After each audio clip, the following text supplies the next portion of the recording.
जरूरी नहीं, पता नहीं कि हमने जो धन कमाया, हमने जो संपदा कमाई, हमने जो वैभव कमाया, उस हम भोगेंगे कि ना भोगेंगे इसका पता नहीं है। पर शिव पुराण कहती है कि धन को कमाने में जो हमने कर्म किया है, धन को कमाने में हमने जो गलत कर्म किया है, ये पक्का है कि हम धन का भोग भोगें चाहे ना भोगें, पर हमने जो कर्म करा है उसका भोग तो हमको भोगना ही पड़ता है। उसको कोई दूसरा नहीं भोगेगा, उसको कोई दूसरा भोगने वाला नहीं होगा। अपने कर्म का भोग अपने को स्वयं भोगना।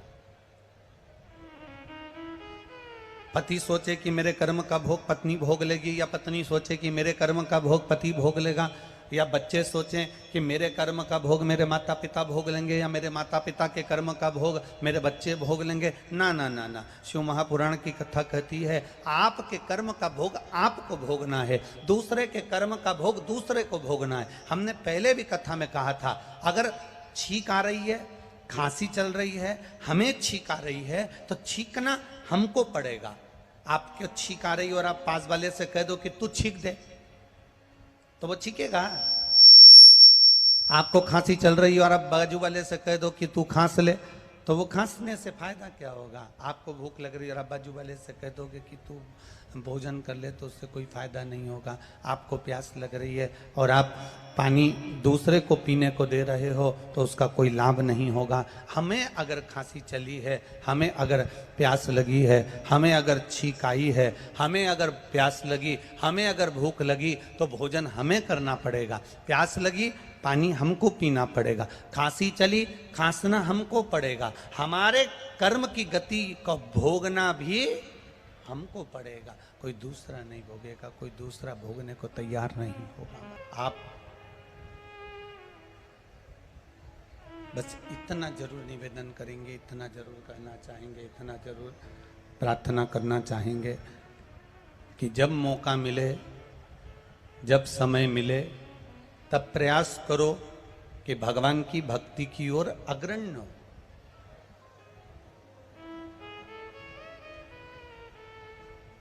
शंभु शरणे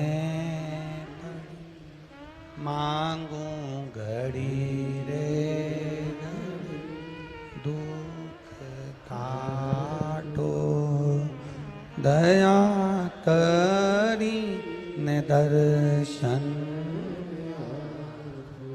हमारे कर्म की गति का भोग हमको भोगना। अपने को प्यास लगी तो पानी भी अपने को ही पीना, अपने को भूख लगी तो भोजन भी अपने को ही करना, अपने को खांसी चली तो खांसना भी अपने को ही। तुम जैसा कर्म करोगे वैसा भोगना तुमको है। महाराज, एक पिताजी अपना पूरा राजपाट, अपने 3 बेटे हैं और इन 3 पुत्रों में से किसी एक को पूरा राजपाट देना है। एक को राजा बनाना है, एक को पूरा राजपाट देना है। पिताजी ने मन में विचार करा कि मेरे 3 बेटे हैं और मेरे इन 3 बेटों को, मेरे इन 3 पुत्रों को, इन 3 विचार करा कि इन 3 पुत्रों में से मैं किसको राजपाट दूं। इन 3 बेटों में से मैं किसको राजपाट दूं। मेरा बड़ा बेटा, मंझला बेटा कि छोटा बेटा। मंझले को दूं कि छोटे को दूं, कि मंझले को दूं कि बड़े को दूं कि छोटे को दूं। मैं राजपाट दूं तो दूं किसको, मैं किसको प्रदान करूं। अब पिता ने ये बात का स्मरण किया और अपनी धर्म पत्नी से कहा कि मेरे 3 बेटे हैं, बड़ा, मंझला और छोटा। इन तीनों में से मैं अपने राज्य का पूरा राजपाट किसके माथे करूं कि मैं एकदम फ्री हो जाऊं और बेटा इस राजपाट को संभाल ले, बेटा इस राजपाट को जान ले। मैं किसको राजपाट दे दूं तो दूं किसको, प्रदान करूं तो प्रदान करूं किसको, कहूं तो कहूं किससे। धर्मपत्नी बड़ी समझदार थी। और धर्मपत्नी इतनी समझदार थी कि धर्मपत्नी ने अपने पति से कहा कि एक काम करो, ये राजपाट आप एक काम करो, अपने गुरुजी से पूछो और आप अपने गुरु के पास जाओ, अपने गुरुजी के पास जाकर विनय करो, निवेदन करो और उनसे पूछो कि ये मैं राजपाट बड़े बेटों को दूं, मंझले बेटे को दूं कि छोटे बेटे को दूं।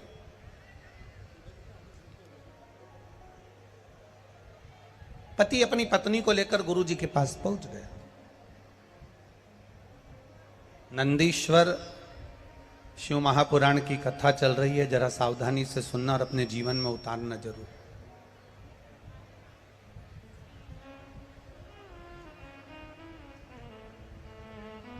जितने लोग खड़े हैं उनसे निवेदन है, जहां जगह मिल जाए वहां बैठ जाओ।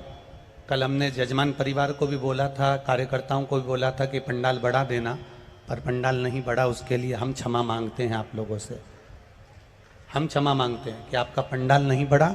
उसके लिए हम इस व्यासपीठ से क्षमा मांगते हैं कि आप लोगों के बैठने की व्यवस्था नहीं कर पाए। और आपसे निवेदन है कि जहां जगह मिल जाए, भले पंडाल के बाहर, आप जहां जगह मिले वहां बैठ जाइए। और बाहर से आने वाले अतिथियों से निवेदन है, अगर यहाँ पंडाल नहीं बढ़ रहा है तो आप अपने घर से आस्था चैनल पर कथा सुनिए।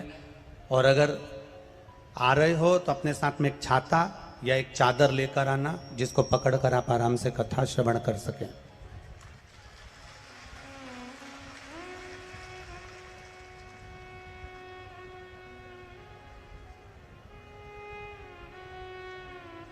और आगे भी जितनी कथाएं हैं लाइन से, उनसे निवेदन है आप लोग अगर भक्तों के बैठने की व्यवस्था कर सकें, छांव कर सकें तो कथाओं को करवाइए, वरना कथाएं कैंसिल कर सकते हो। निवेदन है आपसे। अगर भक्त धूप में खड़े रहें और उनकी व्यवस्था नहीं हो सके तो ऐसी कथा करने से कोई लाभ नहीं है। आप लोगों से निवेदन है, जहां जगह मिल रही है वहां रज पे बैठ जाओ, जमीन पर बैठ जाओ और अपने आसपास में जो छाते हों, चादर हों, उसको सिर पर डाल के आराम से आप लोग बैठ सकते हैं। हर हर बोल बम का नारा है। शिव कथा गुरु जी के पास पहुंचे। गुरुदेव, एक निवेदन आपसे, मेरे 3 बेटे हैं, इन 3 बेटों में से मैं किसको राजपाट दूं आप बता दीजिए। आप निवेदन मेरा स्वीकार कर लीजिए। गुरुजी ने कहा एक काम करो कि ये जो थोड़े से मेरे पास में पुष्प के बीज रखे हैं, फूल के बीज रखे हैं, ये फूल के बीज आप अपने 3 बेटों को दे दीजिए और आकर 3 बेटों से ये फूल के बीज आप वापिस मांग लीजिएगा।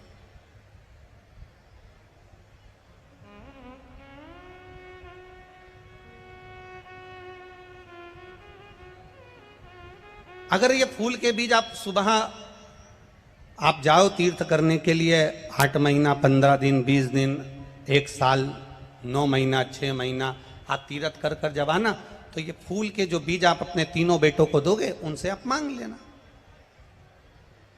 उनसे आप प्राप्त कर लेना।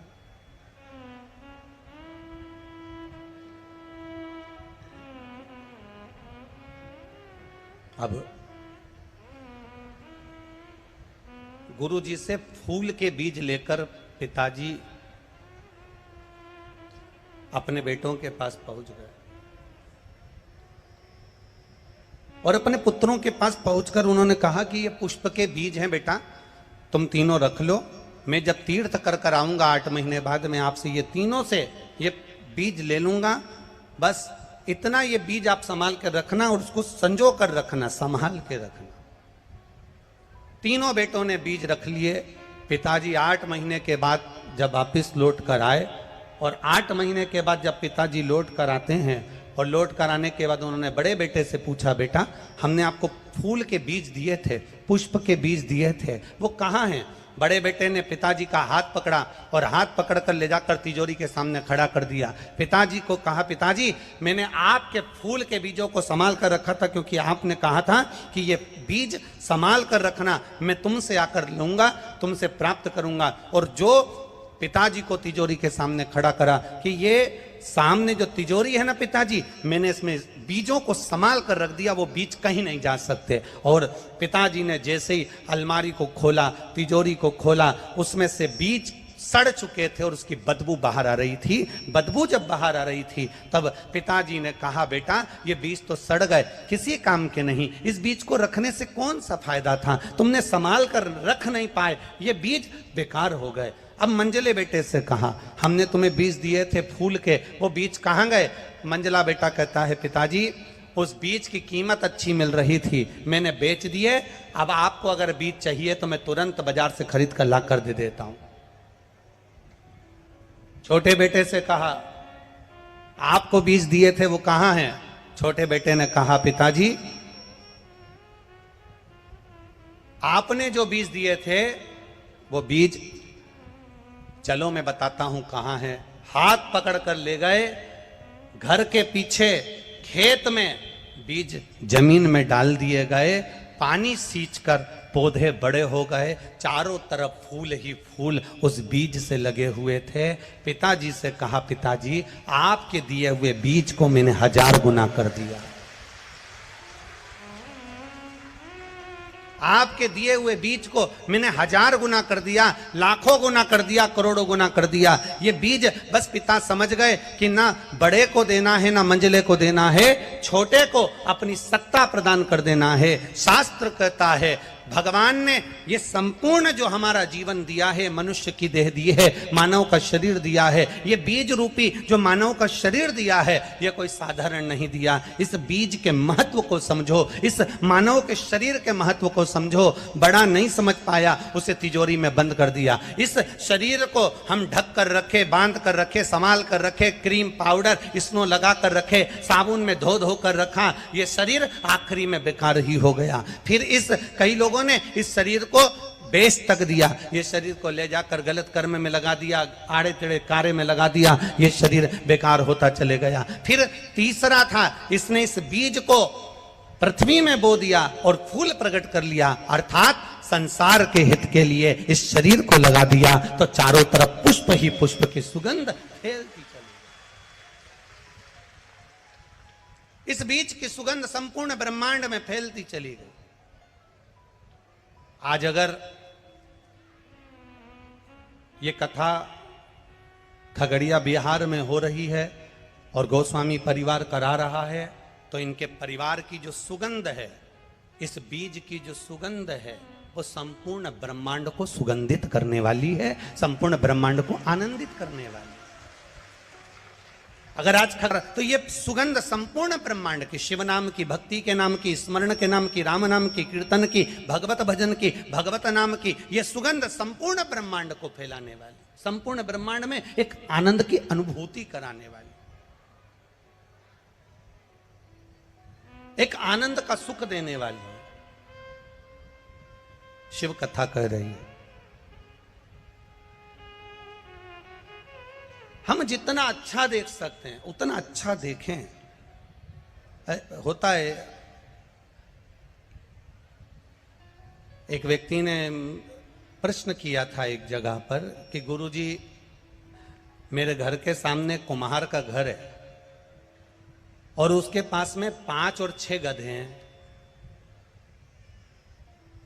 एक व्यक्ति ने प्रश्न किया, मेरे घर के सामने कुम्हार का घर है और उसके पास में 5-6 गधे हैं, मैं जब सवेरे दरवाजा खोलता हूं, ब्रह्म मुहूर्त में दरवाजा खोलता हूं, सुबह का जब दरवाजा खोलता हूं, तो मेरा रोज प्रतिदिन गधों को देखना होता है। आप बताएंगे क्या गुरुजी, गधे को देखना शुभ होता है कि अशुभ होता है सुबह सुबह?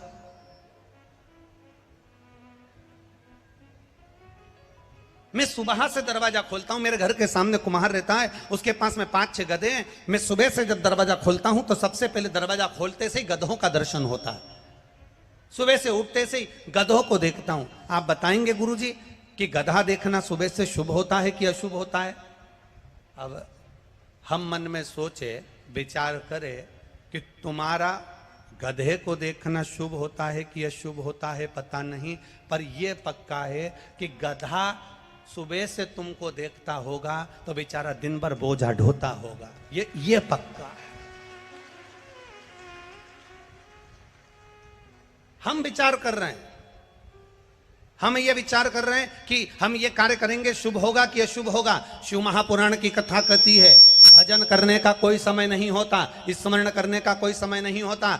आप भगवान को एक लोटा जल चढ़ा रहे हो, कई माताएं पूछती है हम ये वाले सोमवार से पशुपति व्रत करेंगे तो शुभ होगा कि अशुभ होगा, हम अधिक मास के महीने में पशुपति व्रत करेंगे तो शुभ होगा कि अशुभ होगा, हम सावन के महीने में पशुपति व्रत करेंगे शुभ होगा कि अशुभ होगा, हम इस सोमवार से पशुपति व्रत करेंगे शुभ होगा कि अशुभ होगा। शिव महापुराण की कथा वर्णन करती है सोमवार का व्रत, शंकर भगवान का स्मरण, शंकर भगवान की भक्ति और शंकर भगवान पर एक लोटा जल चढ़ाना या पशुपति व्रत आप कोई से भी सोमवार से प्रारंभ कर सकते हो। सब दिन शुभ है मेरे बाबा के, सारे दिन मेरे महादेव के सब दिन शुभ माने गए।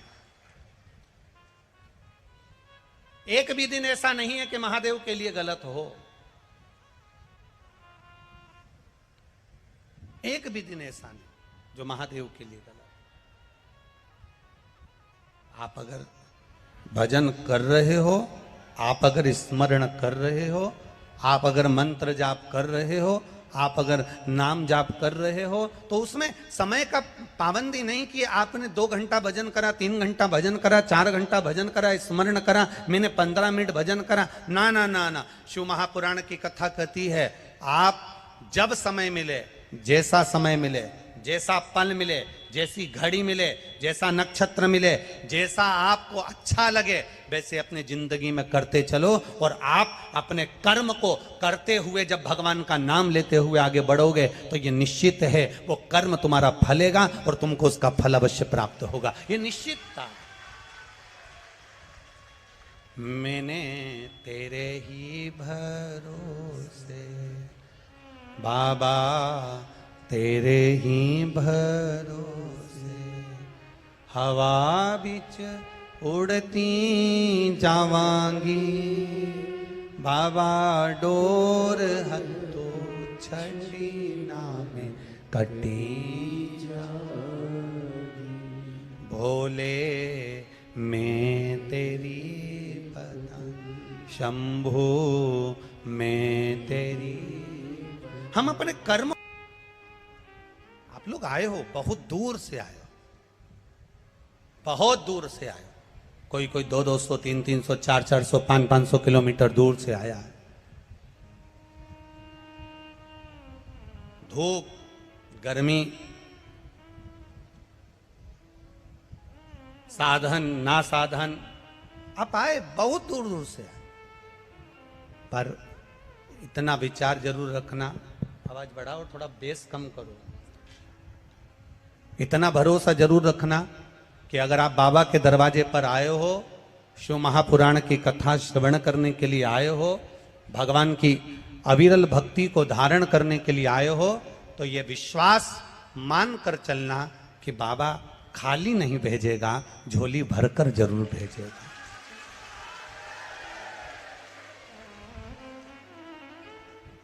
मां गंगा का तट है, वो देवघर वाला अपने मंदिर में नहीं है अभी,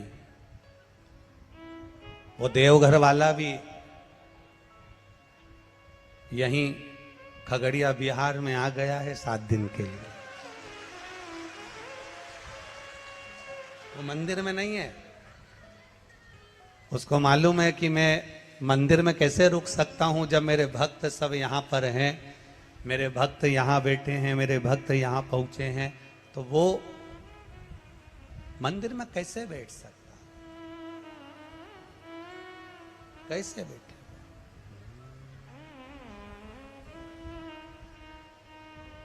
खा